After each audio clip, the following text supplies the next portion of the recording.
Hola, soy el padre Omar Benítez. Uno de mis hobbies es escribir y he aprovechado la experiencia que he tenido con personas a las que he tenido que atender como sacerdotalmente, y uno de los libros que escribí, que salió como fruto de esa experiencia, de esa atención de personas, fue un libro sobre los enfermos de cáncer, que se llama Dios, dame tiempo para vivir. Para mí fue una experiencia muy enriquecedora y por eso quise plasmar por escrito aquella experiencia, porque cuando uno tiene contacto con los enfermos, pues uno ve primero los diferentes tipos de enfermos con los que se puede encontrar, pero también uno ve como que uno participa de la experiencia de encontrarse ante una situación dura, difícil. Y en concreto que es un libro sobre los enfermos de cáncer, pues claro, es enfrentarse con esa realidad del cáncer o de otra enfermedad similar que fuera grave y que lo pone a uno de pronto a las puertas de la muerte.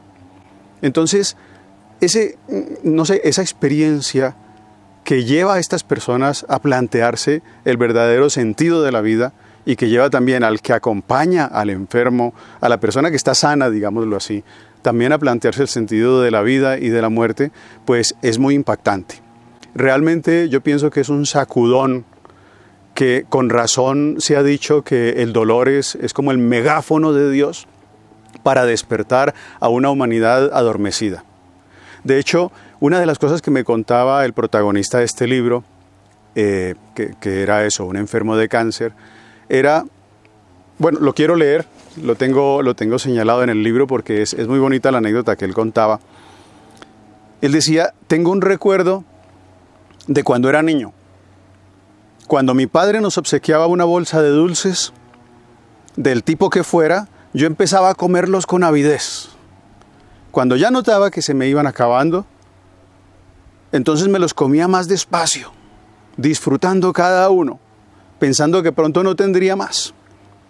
Pues bien, ahora, que es el momento en el que él está enfermo de cáncer, ahora, cuando me enfrento con esta realidad de mi enfermedad, pienso que no es que la bolsa de dulces se me esté acabando, sino que se me ha roto. Se han caído al suelo los dulces que me quedan. Entonces, tengo que empezar a recogerlos uno a uno. Y si estoy ahora así, así estoy ahora, recogiendo lo que me queda, disfrutándolo al máximo, uno a uno. Entonces, por eso digo que para mí fue una experiencia bonita del sacudón que supone el enfrentarse con la posibilidad de la muerte, porque no quiere decir que todo enfermo de cáncer sea una persona ya para el cementerio, ¿no?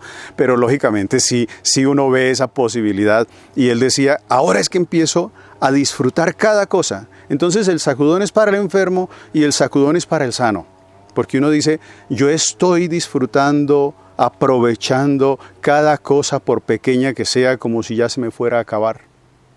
Entonces para mí fue una experiencia muy bonita, que por eso quise plasmar esta experiencia de este enfermo, pero de muchos otros que tuvieron contacto con él a medida que él tenía sus tratamientos y sus cosas, porque uno tiene que pensar en la muerte.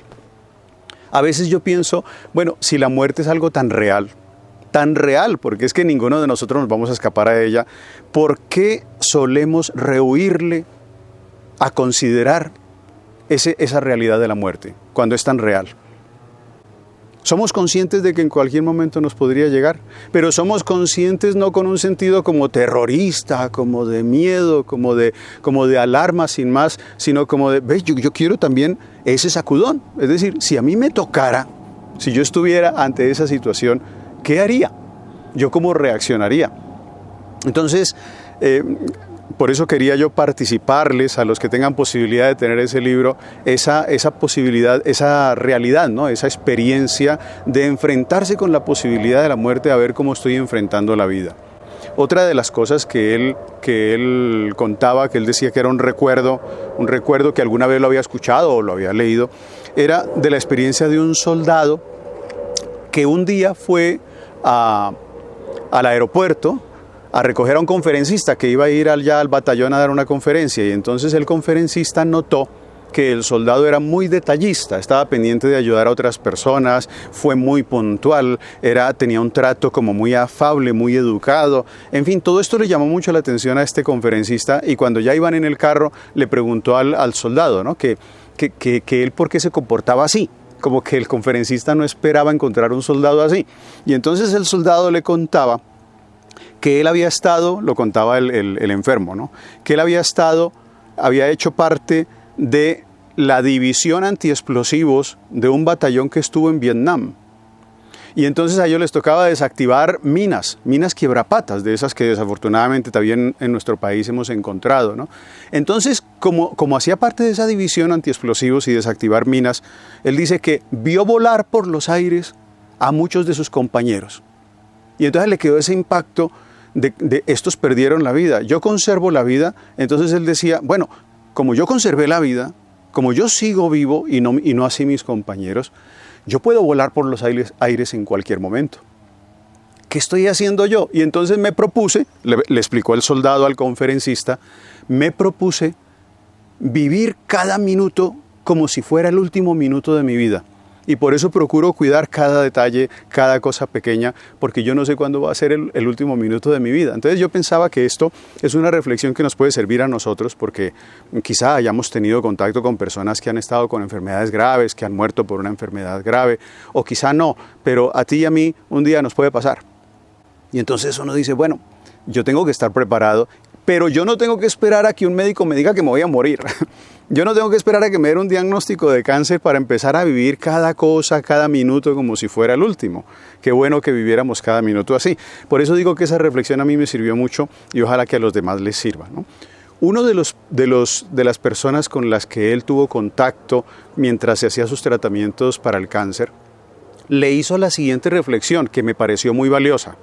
Le decía, ese otro enfermo, le decía, mire, es que la vida va como de trauma en trauma.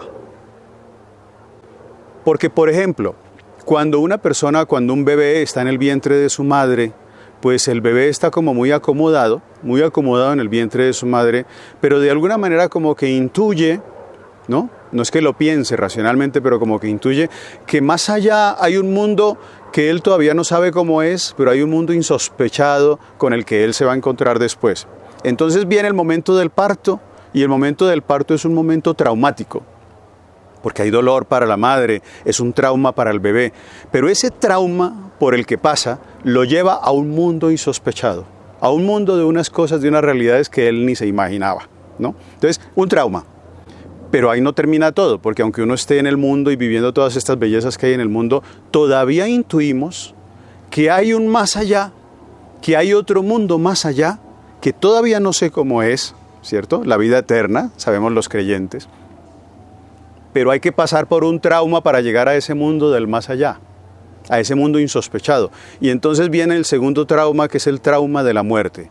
Lógicamente, la muerte es traumática. Como quiera que sea la muerte, de enfermedad, de accidente, lo que sea, es traumática porque es como una ruptura, ¿no? Es pasar por un momento difícil, pero para llegar a un mundo insospechado. Entonces uno, estando sano, supongamos que estamos sanos, ¿no? Uno puede pensar, bueno, voy a tener que pasar por ese trauma de la muerte, pero ¿y? Si yo enfrento mi vida pensando en ese otro mundo con el que me voy a encontrar, ese trauma lo voy a enfrentar también con ese sentido de eternidad, con ese sentido sobrenatural. Entonces, pues será otro parto, digámoslo entre comillas, pero con otro parto que me va a permitir llegar a la luz, a esa nueva luz que es el mundo, ese mundo que nos espera, ¿no? Todo eso son reflexiones que aparecen ahí y que a mí me han servido mucho y que me han servido un poquito para enfrentar la vida y también la muerte cuando llegue. Y que uno diga, bueno, pues me voy a preparar para la muerte. Voy a aprovechar cada minuto, como decía San José María, voy a llenar cada minuto con vibración de eternidad. Y entonces una persona que va viviendo con esa expectativa de eternidad, cuando se encuentre con la eternidad, ¡wow!, ¿cómo la va a disfrutar, ¿no? Sabrá ser feliz en el cielo el que sabe ser feliz en la tierra. Entonces no se trata de ser aquí como tristes o desgraciados o desterrados para después encontrar la felicidad, sino que tenemos que saber ser felices aquí para ser felices en la eternidad. Y de hecho me me dejó una huella muy bonita, muy impactante para mi vida, encontrar enfermos con ese sentido de la vida, con ese sentido de la muerte. Ellos sabían, porque muchos de ellos ya saben, están desahuciados, sabían que ya no tenían remedio y que se iban a morir, pero qué bonito verlos alegres ante la presencia del sacerdote, alegres dedicados a los demás, sin estarle dando tantas vueltas a su enfermedad y sin convertirse como en ese victimismo, ¿no? Todo el mundo pensando en mí, sino olvidándose del trauma en el que están pasando de la vida, de la enfermedad y luego de la muerte, porque están pensando en la eternidad. Entonces, así vale la pena ver la muerte. Si eso puede aportar este libro, me parece que valió la pena el esfuerzo.